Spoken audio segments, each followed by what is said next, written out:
अस्सलाम वालेकुम दोस्तों, मैं हूं सरवर मलिक और आप देख रहे हैं एस मलिक व्यूज़। नमस्ते, सत श्री अकाल। कैसे हैं आप लोग? हाजिर हैं एक और नई वीडियो के साथ। और आज की वीडियो का टाइटल है how was Mumbai build, history of Mumbai in Hindi, 7 island of Mumbai. तो पूरी हिस्ट्री देखने को मिलेगी कि जब मुंबई था किसने रूल किया, किस तरह से चेंज हुआ। तो बहुत ही ज़बरदस्त वीडियो होने वाली है। मुंबई वैसे भी मेरा फेवरेट सिटी है। इस वीडियो को देखने से पहले आप हमारे चैनल को लाइक करें, सब्सक्राइब करें और दोस्तों के साथ शेयर करना मत भूलें। तो चलते हैं, देखते हैं वीडियो। आज माया नगरी मुंबई आधुनिक भारत के सबसे बड़े शहरों में से एक और सबसे लोकप्रिय शहर है, जहां मात्र 603 स्क्वायर किलोमीटर की जमीन पर अनुमानित 2 करोड़ से ज्यादा लोग रहते हैं।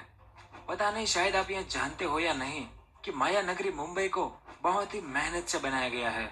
और जब मैं यह कहता हूँ कि इस शहर को बहुत ही कठिन परिश्रम से बनाया गया है, तो इसका मतलब सिर्फ इस शहर की समृद्धि और जीवन शैली से नहीं है, बल्कि मुंबई शहर जिस जमीन पर आज मौजूद है उस जमीन की बात कर रहा हूँ।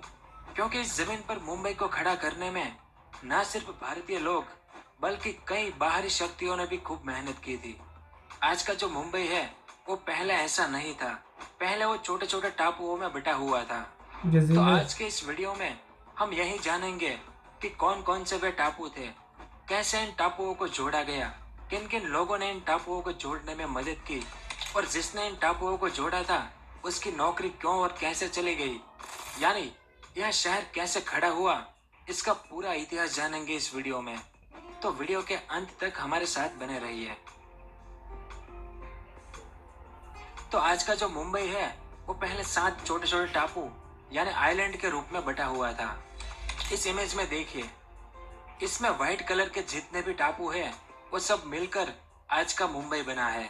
और आप ये भी देख सकते हैं कि ये सातों टापू एक दूसरे से कनेक्ट नहीं थे, इसलिए यहाँ पर आना जाना काफी मुश्किल था, क्योंकि हर टापू के चारों तरफ समुद्र का पानी ही पानी था। और यह बात कोई आजकल की नहीं है कि हम इन पर ब्रिज बना दें ताकि आवाजाही आसान हो जाए। इसका एक लंबा इतिहास है।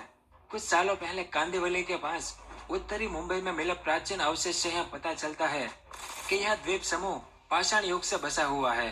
यहाँ पर मानव आबादी के लिखित प्रमाण 2300 साल पुराने मिले हैं, जब इसे हेप्टानेशिया कहा जाता था।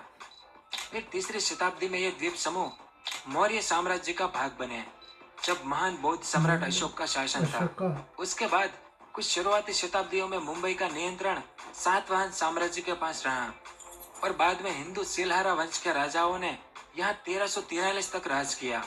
फिर गुजरात के राजा बहादुर शाह ने इस पर अधिकार कर लिया, और उसके बाद फिर यूरोपीय लोगों का भारत में आगमन हुआ, जिसमें सबसे पहले पुर्तगालियों ने गुजरात के बहादुर शाह से इन टापुओं को हथिया लिया। साल 1534 में पुर्तगाली लोगों ने मुस्लिम शासक हुमायूं और बहादुर शाह के साथ ट्रीटी ऑफ बेसन साइन किया, और ठाणे के पास इन 7 आइलैंड पर पुर्तगालियों ने अपना कब्जा जमा लिया। अब पुर्तगालियों के हाथ में जाने के बाद इन टापुओं की शक्ल और सूरत बदलनी शुरू हुई। इनका आगमन मुंबई शहर के इतिहास में सबसे महत्वपूर्ण साबित हुआ। अब इन 7 आइलैंड के बारे में थोड़ा बहुत जान लेते हैं कि वे कौन कौन से आइलैंड थे। इस इमेज में देखिए, सबसे पहले है कोलाबा टापू। कोलाबा का मतलब कोली समुदाय की जगह यानी कोली मछुआरों को कहा जाता है। जो मुंबई के देसी मछुआरे हैं वो कोलाबा से पहले पुर्तगाली लोग इसे कंदिल आइलैंड भी कहते थे। दूसरा बूढ़ी औरत का आइलैंड यानी लिटिल कोलाबा या छोटा कोलाबा, यह आज के कोलाबा के उत्तर में था और सबसे छोटा भूभाग था। इसे पहले अल ओमानी भी कहते थे, क्योंकि यहाँ के मछुआरे मछली की तलाश में ओमान देश तक जाते थे।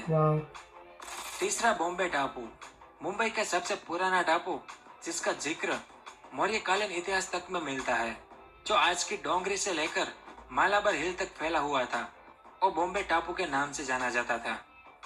उसके बाद मझगांव, आज के दक्षिण मुंबई का ज्यादातर हिस्सा मझगांव की ही देन है।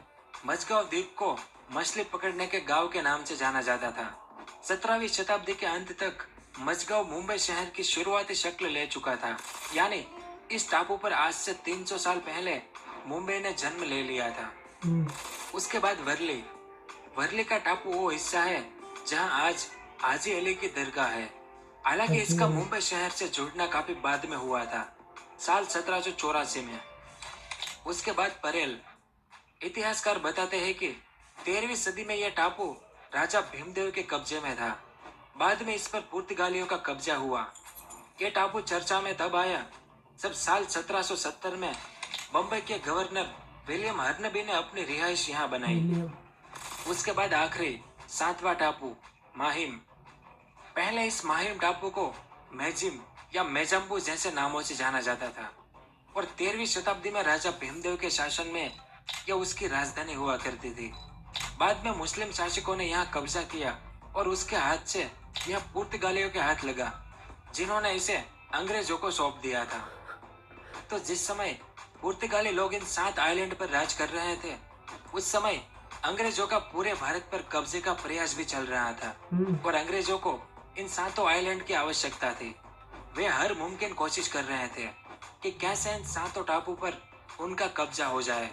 बाद में इसके लिए अंग्रेजों ने अपने देश के राजकुमार चार्ल्स II की शादी का प्रस्ताव पुर्तगाल की राजकुमारी कैथरीन को भेजा, जो प्रस्ताव पुर्तगालियों ने स्वीकार कर लिया और पुर्तगालियों ने दहेज के रूप में मुंबई शहर के इन 7 आइलैंड को अंग्रेजों को दे दिया। उसके बाद बॉम्बे के 7 आइलैंड इंग्लैंड के राजकुमार के हाथ लग गए। राजकुमार चार्ल्स II को तो अंदाजा भी नहीं था कि उसके पल्ले कितनी जमीन पड़ी है, लेकिन बाद में यह भी पता चला कि इन टापुओं पर कम्युनिकेशन की बड़ी समस्या है, जिस कारण राजकुमार ने मुंबई के इन 7 आइलैंड को ब्रिटेन के ईस्ट इंडिया कंपनी को मात्र 10 पाउंड के हिसाब से लीज पर दे दिया और यहीं से शुरू होती है मुंबई के निर्माण की कहानी। तो ईस्ट इंडिया कंपनी ने धीरे धीरे इन बिखरे हुए 7 द्वीपों को जोड़ दिया और वो ऐसा दौर था जब इन 7 द्वीपों पर अगर कोई सबसे बड़ी समस्या थी तो वो थी एक के बाद एक आने वाली बीमारियां। ईस्ट इंडिया कंपनी ने धीरे धीरे इन बीमारियों पर भी काबू पा लिया। उस समय ईस्ट इंडिया कंपनी गुजरात के सूरत शहर में थी, लेकिन साल 1687 में ईस्ट इंडिया कंपनी ने अपना बस्ता सूरत से उठाया और मुंबई में स्थापित किया। तब इस इलाके का नाम बॉम्बे प्रोविंस हुआ करता था और इससे पहले पुर्तगाली इसे बॉम्बोहिया कहते थे। तो ईस्ट इंडिया कंपनी का हेडक्वार्टर मुंबई में शिफ्ट होते ही यहाँ पर आर्थिक गतिविधियां भी शुरू हो गई, जिस कारण यहाँ पर आबादी भी बहुत तेजी से बढ़ने लगी। अब आबादी बढ़ेगी तो जमीन की मांग भी बढ़ेगी, शुरू से ही बिजी है। यानी तेजी से आबादी बढ़ने के कारण कई सरकारी और प्राइवेट कंपनीज को यहाँ पर अपने फैक्ट्रीज और ऑफिस खोलने के लिए जमीन की आवश्यकता पड़ने लगी और जमीन की इस कमी को पूरा करने के लिए अंग्रेज सरकार ने मुंबई के इन 7 आइलैंड को जोड़ने का निर्णय लिया। इन टापुओं को जोड़ने का एक मेजर प्रोजेक्ट साल 1708 में मुमकिन हुआ। माहिम और सायन के बीच एक कोजवे बनाया गया। फिर साल 1772 में सेंट्रल मुंबई में आने वाली बाढ़ की समस्या को टैकल करने के लिए महालक्ष्मी और वर्ली को जोड़ा गया और इस कारनामे को हमारे इतिहास में सबसे पुराना गैर कानूनी कंस्ट्रक्शन भी कहा जाता है, जिसके आरोपी थे तत्कालीन गवर्नर विलियम हर्नबी। विलियम हर्नबी ने पूरे 1 लाख रुपए खर्च करके ये कंस्ट्रक्शन किया था। इस कोजवे के अप्रूवल लेने की चिट्ठी कंपनी के डायरेक्टर्स को भेज दी थी। चिट्ठी भेजने के बाद अब हर्नबी को उम्मीद नहीं थी कि उनका प्रपोजल रिजेक्ट होगा, इसलिए उन्होंने जवाब का इंतजार किए बगैर काम शुरू कर दिया। बाद में उधर उनका प्रपोजल रिजेक्ट हुआ और पूरे 1 साल बाद जवाबी चिट्ठी आई, लेकिन तब तक कोजवे बन चुका था और हर्नबी के नाम पर उसका नामकरण भी हो चुका था, हर्नबी वेल्लार्ड। इस कोजवे ने डोंगरी, मालाबार हिल और वर्ली को जोड़ दिया था, लेकिन विलियम हर्नबी को नाफरमानी की सजा मिली और उनकी नौकरी चली गई। अब इन 7 आइलैंड के बीच समुद्र का पानी चिछला और कम गहरा था, इसलिए अंग्रेज सरकार ने इन 7 आइलैंड के बीच पानी में एक नई जमीन बनाकर इसमें जमीन बढ़ाने का निर्णय लिया। इंजीनियरिंग की भाषा में इसे लैंड रिक्लेमेशन कहते हैं। इस सारी प्रक्रिया में खूब मेहनत करनी पड़ी। जहाँ पर पानी गहरा था वहाँ पर पुश्ते बनाए गए, पहाड़ियों को समतल किया गया, दलदली इलाकों में मलबा भरकर उन्हें पक्का बनाया गया। इन 7 आइलैंड की दरारें और समुद्र में खाली जगहों को पत्थर और कुछ ठोस मटेरियल से भरा गया। इसके अलावा और भी कई तरह के काम हुए और इस प्रोजेक्ट को हर्नबी वेल्लार्ड प्रोजेक्ट के नाम से जाना जाता है और इस प्रोजेक्ट को पूरा होने में 150 साल से भी ज्यादा साल का समय लगा और आखिर में साल 1845 में मुंबई के इन 7 आइलैंड को जोड़ दिया गया और जो शक्ल इस जगह को मिली वो शक्ल है आज के मुंबई मुंबई की। की। यानी 19वीं सदी के अंत से पहले यह सारे टापू एक दूसरे से जुड़ चुके थे। तब मुंबई शहर का क्षेत्रफल बढ़कर 484 स्क्वायर किलोमीटर हो चुका था। इसी दौरान साल 1853 में एशिया की पहली रेलवे लाइन बिछाई गई। मुंबई से लेकर ठाणे के बीच भूमध्य सागर और लाल समंदर को जोड़ने वाले सुएज कैनाल के बन जाने के बाद बॉम्बे बंदरगाह अरब सागर में सबसे महत्वपूर्ण जगह बन गई। और 19वीं सदी के खत्म होते होते मुंबई एक खूबसूरत शहर का रूप ले चुका था। 20वीं सदी की शुरुआत में ही बॉम्बे की जनसंख्या 10 लाख तक पहुंच चुकी थी। उस समय आबादी में मुंबई कलकत्ता के बाद भारत का दूसरा सबसे बड़ा शहर था।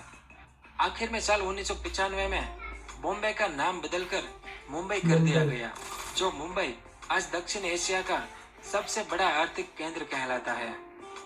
तो यह सब कुछ था इन 7 टापुओं के बारे में, जिसकी गोद से मुंबई शहर ने जन्म लिया था। उम्मीद है कि आपको कुछ जानने को मिला होगा।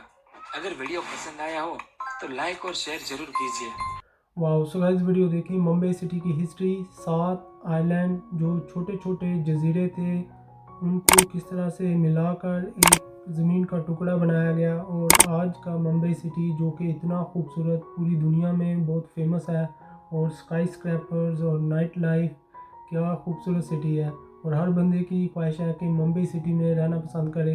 अगर मुझे मौका मिले तो कसम से सबसे पहले अगर इंडिया में मैं किसी सिटी में स्टे करूं तो मुंबई सिटी में करूंगा, क्योंकि इतना खूबसूरत है। इसके पीछे इन्होंने बताया कि 2300 साल पहले के असरात नज़र आते हैं मुंबई सिटी के। और जो अशोका का दौर 3rd सेंचुरी में तब उन्होंने रूल किया, उसके बाद मुग़ल्स आए, मुग़लों से पुर्तगीज़ के बाद अंग्रेज़ आ गया। तो किस तरह से उन्होंने डेवलपमेंट की, ईस्ट इंडिया कंपनी बनी, बहुत सारा काम हुआ। विलियम का एफर्ट, गैर कानूनी तौर पर उन्होंने ये काम शुरू किया और अपनी जॉब से हाथ धो दिए। तो बहुत ही ज़बरदस्त स्टोरी है यार। इस पर आप एक बुक लिख सकते हो और मूवी बन सकती है। इससे अच्छी वीडियो नहीं मिलेगी आपको मुंबई सिटी की हिस्ट्री को जानने के लिए। कसम से बहुत ही ज़बरदस्त। मैं डीप नहीं जाऊंगा इसलिए कि हमने सब कुछ देख लिया, मैं रिपीट नहीं करना चाहता। मगर जो 7 आइलैंड थे वहाँ के लोग जो थे उनका जो काम था मछलियाँ पकड़ना, और वो अमान तक जाते थे मछलियाँ पकड़ने। इन लोगों को नहीं भूलना चाहिए, क्योंकि ये लोग थे जो असल में मालिक थे, रहने वाले थे यहाँ के। तो उसके बाद जो सबसे ज़बरदस्त चालाकी वाली बात थी ना, वो ये थी कि जब अंग्रेज़ आया यहाँ पर तो वो चाहते थे कि ये 7 आइलैंड जो मुंबई सिटी है उसको किसी ना किसी तरीके से वो ले लें। उन्होंने क्या किया कि चार्ल्स II की शादी की पुर्तगीज़ की लड़की के साथ, और जहेज़ में ये सारा कुछ ले लिया। तो बहुत ही चालाक है, गोरा, इसलिए इन्होंने इतने 100 साल हुकूमत की, पूरी दुनिया पर हुकूमत की इन्होंने, इसी वजह से कि ये बहुत ज़्यादा चालाक है। सो गाइस, ये थी हमारी आज की वीडियो। आपको हमारी वीडियो कैसी लगी? अगर आपको हमारी वीडियो अच्छी लगी तो आप हमारे चैनल को लाइक करें, सब्सक्राइब करें और दोस्तों के साथ शेयर करना मत भूलें। तो मिलते हैं नेक्स्ट वीडियो में। अल्लाह हाफिज़।